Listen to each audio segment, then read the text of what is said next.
Halloween has gone by many names over the years. All Halloween, All Hallows Eve, All Saints' Day. But what is the origin of the holiday? Where did it come from? Is it the end of the harvest, as many cultures believe? The celebration of the new year for others? Or is it something more sinister, as many believe it is the birthday of Lucifer himself?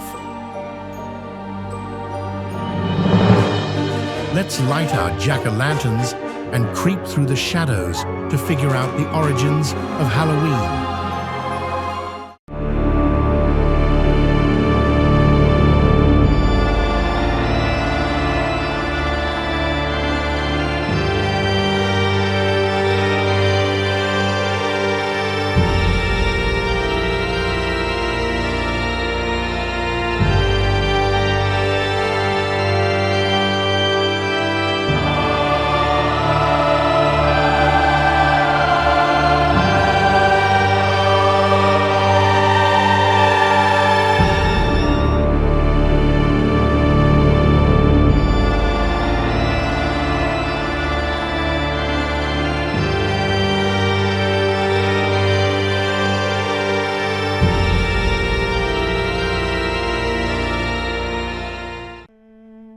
Halloween, a curious holiday of mischief, costumes, and candy.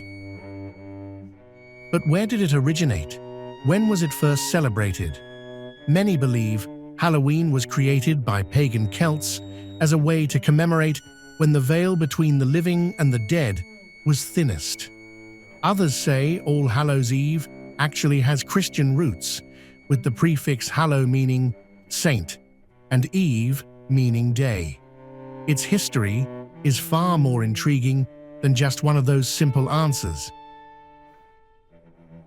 Samhain, a 2,000-year-old Celtic celebration, is the earliest known form of Halloween. Samhain was originally a celebration of the end of the lighter half of the year and its bountiful harvest, and a welcoming of the darker, colder half of the year. This colder part of the year was thought to be symbolic of death, and Samhain was when the boundary between the living and the dead was most able to be passed through by wandering spirits. To fend off entities that may cause trouble or damage their crops, the Celts would light large bonfires as beacons. This ancient group of people would sing loudly as they danced around the large burning fires. They would wear costumes to confuse otherworldly visitors. Food and drink were left on doorsteps for specters to be appeased. While many Celts considered Samhain a time of great concern, Druids and Celtic priests would channel the presence of the supernatural to gain predictions of the future, which was an important way to gain comfort during those darker, colder months. As time went on, this pagan festival merged with Christian traditions. In the 8th century, Pope Gregory III designated November 1st as All Saints' Day, a day to honor saints and martyrs. The night before became known as All Hallows Eve, eventually evolving into Halloween. It is thought this adoption and adjustment of Samhain was to make the pagan holiday more in line with church sanctioning. However, All Saints' Day kept many of the same traditions as Samhain: big bonfires, large gatherings, and costumes. In the United States, Halloween gained popularity in the 19th century, particularly among Irish immigrants fleeing the Great Famine. They brought their customs, such as carving turnips, which became pumpkins, and trick-or-treating, which became a widespread practice by the mid-20th century, and is still the most notable feature of Halloween in modern times. Individuals would also gather around fires to tell stories of ancient specters and ghostly ghouls. Today, Halloween is celebrated with a mix of ancient traditions and modern festivities, including costumes, parties, ghost stories, and trick-or-treating, making it a vibrant event that celebrates over 2,000 years of culture. Think about that the next time you're getting dressed to visit decorated houses. You're not just out to get candy, you're out to celebrate history. Happy Halloween. Have fun, be safe, and don't forget to keep your jack-o'-lantern on. Otherwise, those wandering spirits may take you back into the ether when the wall between the living and the dead closes. Once upon an unremarkable October night, a local Irish man named Jack the Smith enjoyed a drink at a local pub. But little did he know, this one night would soon land him in front of the devil, and moreover, the inspiration for one of the greatest Halloween traditions around.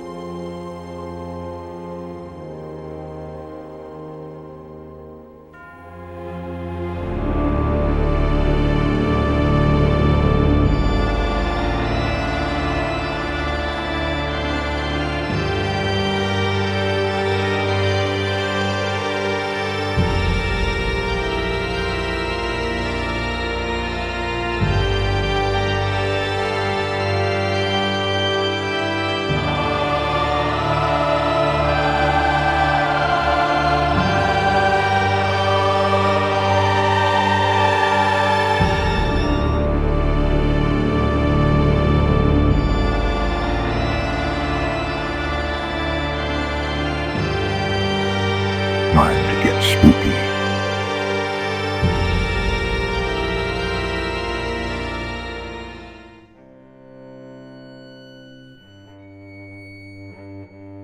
Jack the Smith loved his drink, but he never liked paying for them. Because of this, the term Stingy Jack was the nickname bestowed upon the man by locals in town. So it was only natural that when the devil found him drinking in a pub, Stingy Jack had no coin. But Stingy Jack was no fool. In fact, he was quite clever and knew how to trick people into getting what he wanted. This skill was not lost on the devil either, for Jack convinced the Prince of Darkness to turn himself into a single silver coin to pay for their drinks. But to the dismay of the devil, Jack didn't intend to use the coin for drinks. Instead, aware that the devil had come to collect his soul, Jack placed the coin in his pocket right next to a silver cross, trapping the devil in his transformed state. The only way Jack would free the devil was for the beast to promise Jack he wouldn't attempt to collect his soul for 10 years. Begrudgingly, the devil agreed, and Jack was free for more tricks and deception for another decade.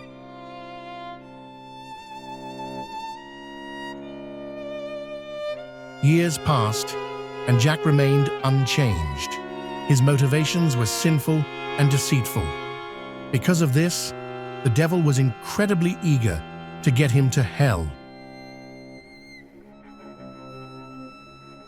While recovering in an old apple orchard after a night of binge drinking, Jack was once again approached by the devil.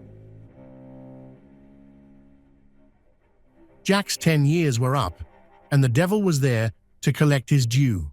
Yet still, Jack was not ready for eternal damnation. He told the devil he would not go to hell without a full belly, and required the juiciest apple from the tallest tree in the orchard before he would accept his fate. Clever as he may be, though, the devil did not realize this was another ruse. As soon as he set up the tree, Jack began carving the shape of a cross into the bark. Once more, the devil was trapped, and Jack was in control of their bargaining. Jack's new deal was to never have his soul taken to hell, and without much else of a choice, the devil agreed. He retreated back to the pit, scornful and empty-handed. As fate would have it, it only took a few more years before Jack's ways caught up with him. His unsavory alcoholism and deceitful tendencies, weighed heavily by God upon Jack's death, cost him entrance past the pearly gates.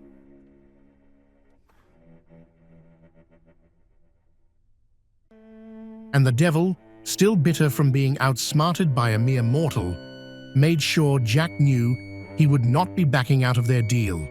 He would not take Jack into hell.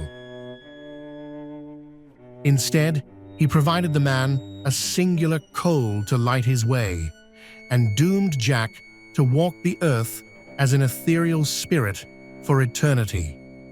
Jack placed the coal into a carved-out turnip and began roaming the countryside every October, looking for individuals he could terrorize with his new visage.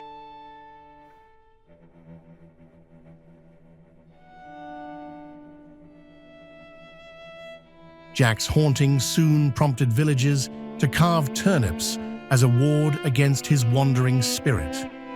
Others caught wind of his story, and they would carve faces into beets.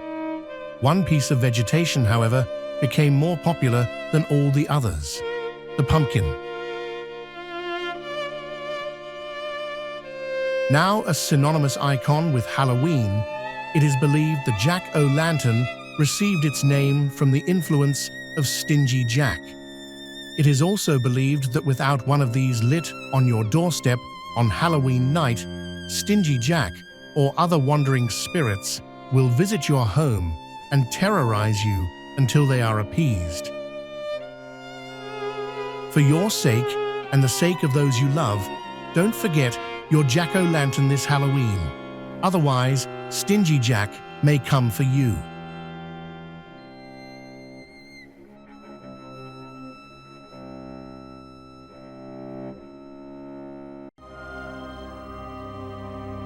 Thanksgiving, a time of family and laughter.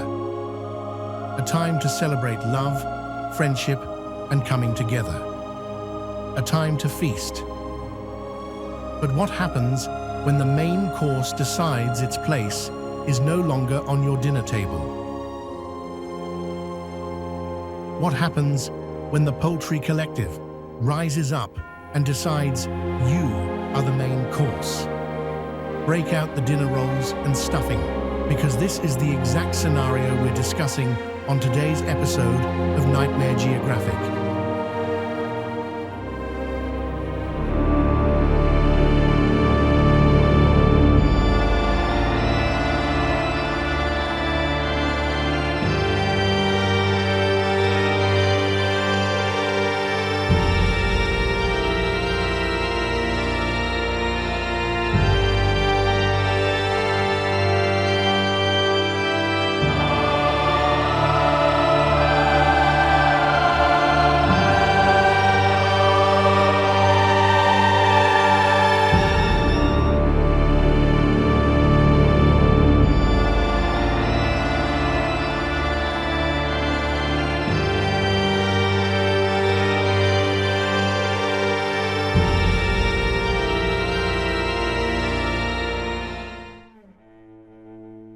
Originating as the food of choice in celebrations around New England due to its bountiful nature, turkey is now as synonymous with Thanksgiving as pumpkins are with Halloween. Since the mid-1800s, turkeys have served as the main course for most American holidays in the colder months and are even featured in their own celebratory events. At least, they were. Now, with the presence of the fine feathered plague igniting transformations among the turkey population, this once flocked to poultry is now a thing of nightmares.